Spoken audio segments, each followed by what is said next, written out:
This clip is brought to you by SaveWithConrad.com.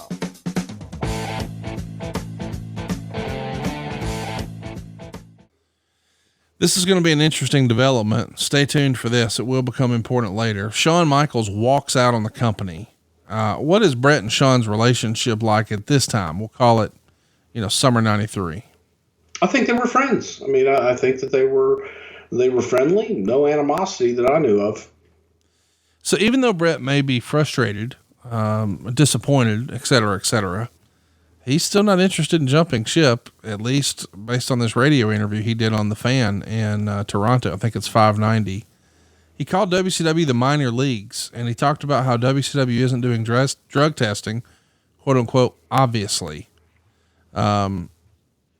This is not a directive. It's not like you guys are having meetings. Like, guys, if you go out there and you get a question on a media call about WCW, be sure to heel on them. That's not something you say. It's just, guys, know, take care of us. No, you're not. What? First of all, if anything, the directive would have been not to discuss anything about WCW. Yes. So that's Bret. While he's there on this appearance, he calls Ric Flair the most overrated wrestler of all time. I think this is the first time that he publicly disparaged Rick. Not love lost there, man. There really wasn't. I don't think that, I think that Bret was so excited to work with Rick. And then when he did work with Rick, I don't feel that Bret, obviously Bret wasn't impressed. And, also on that, Rick was on the other side of his career. He's on the downhill. Yeah. And he wasn't wrestling the Ric Flair in his prime. So, I think that, Rick fell into a rut at some point, because I've seen Rick through the years. Rick adapted to his opponents just as well as anybody. Rick did his spots, but everybody did their spots. And I just think that in Bret's mind, it was like, the almighty Ric Flair was going to be this magical thing. And by that time, I don't know that we had the magical Ric Flair in that period. When you see or you hear of reports that, hey, Bret just went on another station, trashed WCW, and said Ric Flair is the most overrated wrestler of all time, what's the company stance on something like that? It feels like for years and years, you just don't acknowledge them. When this happens, is there even a discussion? I'm sure if somebody heard about it, I'm sure there'd be a discussion.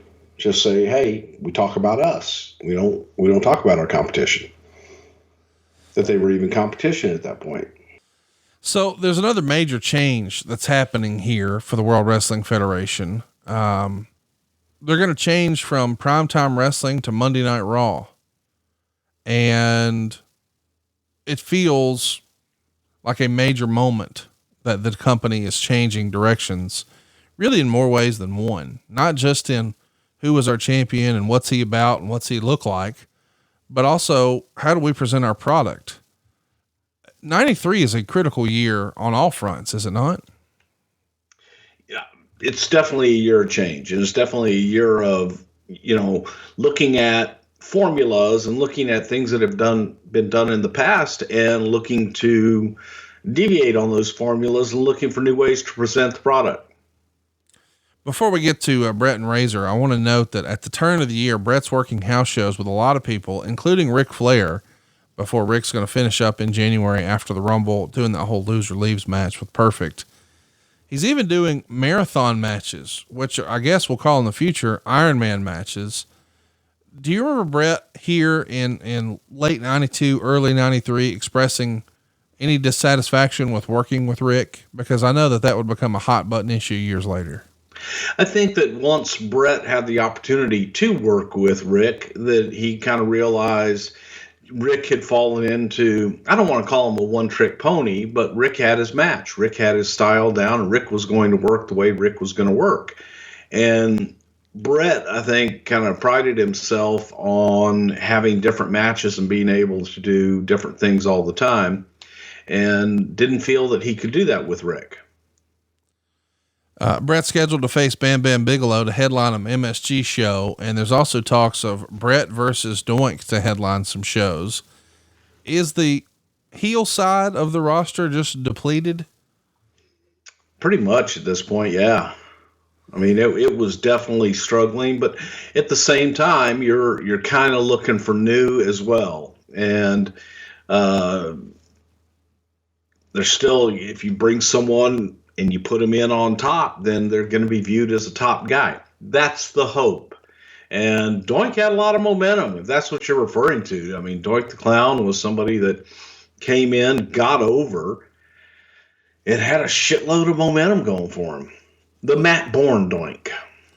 I always have to preface that. Hey, it's Conrad Thompson. Thanks for checking out the podcast here on YouTube.